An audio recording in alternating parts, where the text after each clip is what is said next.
Hey everybody, Andy here, Dog Ate My Card Collector with another video. Hope everybody's doing well. So tonight's video is something that was inspired by a road trip I took recently. So I'm heading my way out to Seager to see a band play last night. And on the way, I stopped at this little park here. And I'm going to do a little insert video. This is the Bill Kunkel Memorial Park in Leonardo, New Jersey. It's about 30 miles from my house. Leonardo is a part of Middletown.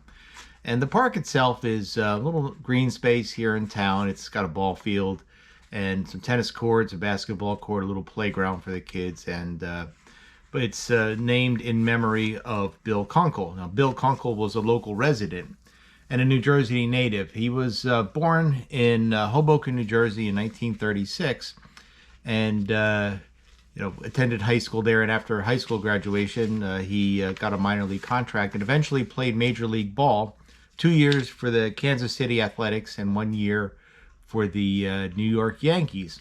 So this video is to show off some of his cards and talk a little bit about Bill. He, as a New Jersey person, I'm always a big fan of the local people, and that's what this video is about. So Bill Kunkel first started playing ball in 1961 for the Kansas City Athletics. Here is his rookie card. Now, I've had this card a long time. This was actually a card that I got signed by Bill through my stepdad. So Bill, later in his career, and we'll talk about that in a little bit, became an umpire in Major League Baseball.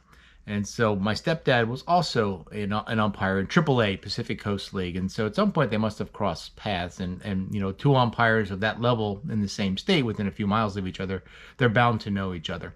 So my stepdad sent this out to Bill back, I would think about 80 or 81, and got it signed. You can see it's a beautiful copy and a beautiful signature from Mr. Bill Kunkel. Here's the back of the card. So recently I was on eBay and I came across this auction for this card. So this is also an autographed Bill Kunkel card. And this one you can see he signed in ballpoint pen. A little different than the original, but the signature looks the same. So I've got doubles of the Bill Kunkel card, or the doubles of the Bill autographed rookie card. So 1962, Bill Kunkel card looks like this. He's still in the Kansas City Athletics. And there is a variation of the image as well, and I'm assuming this is the green tint version. But you can see there's two versions of the front of the card. Backs of the card are basically the same. There's a slight color difference, but not significant. So there's the 62 Bill Kunkel. 1963, he's still pitching in the major leagues, and he's now with the Yankees, and they picked him up, I think, as a free agent. And this card of him is a pretty cool looking card.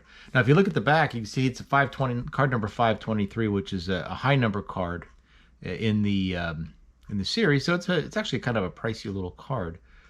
But the 63 Bill Kunkel. So Bill pitched for 3 years in the major leagues, and then after he stopped pitching, he became an NBA a referee in the National Basketball Association for a couple of years. He refereed in the NBA from 66 to 68, and then in the ABA, the American Basketball Association, from 1968 to 69. Also in 1968, Bill became an AL umpire. He started umpiring in September of that year, and ended his career as an umpire in 1984. During that run of time, he umpired 2,227 games. So he had quite a tenure as a baseball officiator. He umpired, or was in several remarkable games, as well as having. And here, let me just run through some numbers and give you an example. So he officiated in 4 AL championship years, 1971, 75, 78, and 82. He officiated in 2 All-Star games, the one in 1972 and the one in 1977. And then that one, he was the behind the plate umpire, so he was calling the balls and strikes. He was also an officiator in the 1974 and 1980 World Series. So Bill had quite a few games where he was, an official, an umpire. So, he was the last player that was an active player to become an umpire. And in this picture, you can see Bill, this is from 1969, And you can see that Bill is having a discussion at home plate with Ralph Houck of the New York Yankees, and they're having a discussion about whether or not Rod Carew was just hit by the Yankee pitcher Mel Stottlemyre.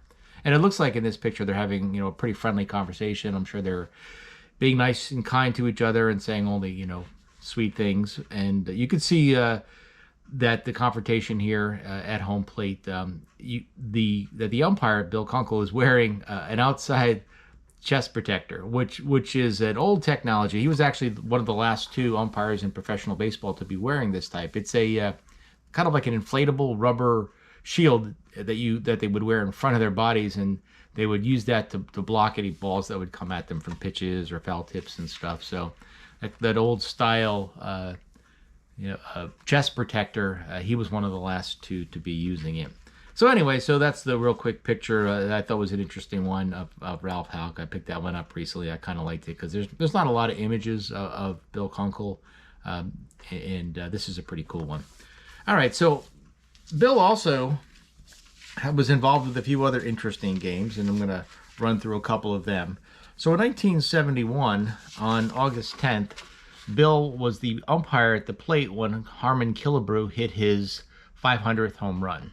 Now, interestingly enough, he also, as a pitcher, gave up 3 home runs to Mr. Killebrew as well. So he did 3 in front of the plate and 1 behind the plate. He was a little part of Mr. Killebrew's home run records. I thought that was interesting. Here's the back of that card, 1971. 1974, on September 28th, he was the first base umpire. Bill was the first base umpire when Nolan Ryan pitched his 3rd of 7 no-hit games. There's the back of that card as well. So involved in a very memorable game in 1974 for Nolan Ryan. In 1980, he ejected Rick Honeycutt, and the manager of the Mariners, Maury Wills, because Rick, I guess, had been altering the ball with a thumbtack hidden in his glove. I guess he was found out, so Bill found out and ejected him from the game. So I thought that was interesting. 1981, there was a game in which Bill was responsible for the grounds that day. He was the grounds chief, and Maury Wills, I guess, had tried to make the batter boxes a little larger than they were supposed to be, and Billy Martin, the opposing manager, figured it out, and Bill had to get involved, and he had the batter's boxes redrawn to the correct dimensions. So some interesting stories about Bill. He unfortunately passed away way too early at the age of 48 in 1985 from cancer. He was certainly a big influence in the sport. He, officiating well over 2,000 games in his career. And there was actually a video, I guess a movie, a 10-minute presentation put together called Safe at Home, in which Bill talked about his experiences with cancer. And a lot of ball players at the time did little, cameos in that as well. I'll put a link to that at the bottom and, share that if you're interested. I really recommend you watch it. It's pretty interesting, and, talks a little bit about Bill. He actually gets in there and chats about his experiences and such.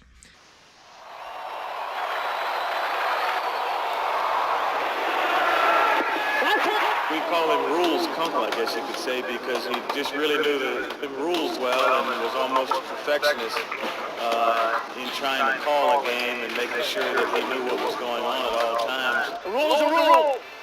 That's right. Goes back out. No. If it doesn't touch anybody, it goes back out to the ball. Oh, yeah, it's a rule. Bill Kunkel's a guy that has been around a while. He was here when I first came up to the big leagues. He's a take charge guy. He is a leader. Okay, he's out. Thank you.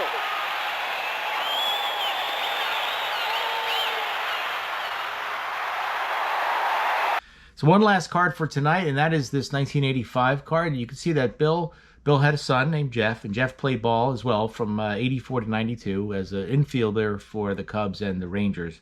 And he had a somewhat successful career. He had a lot of injuries, but he was actually the one who was living in Leonardo when when my card was sent over to get signed, probably a little before actually he was playing ball. But so Jeff was raised right here in New Jersey as well, not far from where I lived. And that's my real quick video. So I'm gonna go ahead and end this thing with something a little different. So as I was pointing out at the beginning of the video, I was heading to Seabright, a little town here on the shores. I live in New Jersey, not far from the beaches. And in that town of Seabright, I had a friend of mine who was playing drums. He was filling in as a drummer for a Jersey Shore band called Rockit Fish. And he invited me to come out, and brought my nephew with me. So we stopped at the Memorial Park, and then we went over and watched them play. So at the end of this little video today, I'm going to put a few minutes of Rockit Fish performing. I'm going to put a link down below as well. They're a Jersey Shore band, and check out their website. If you're ever in the area and you're looking for something fun to do, you really can't go wrong with being down at the Jersey Shore, especially in the summertime with all the local bands and the bar scene. And it's just a great bit of fun. It's a good time. Jersey Shores are beautiful this time of year, and I mean all times of year, but the summertime especially because of the warm water, the sun. So just want to end with that, and I'm going to call it rock and roll. So here's a little rock and roll for y'all. I hope you all have a great week, and let's play the music.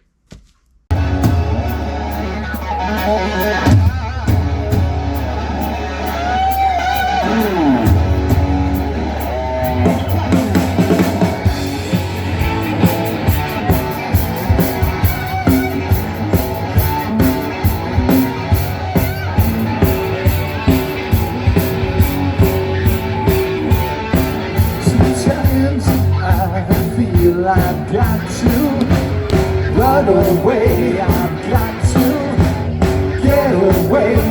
The pain is driving the heart of me. The life feels right.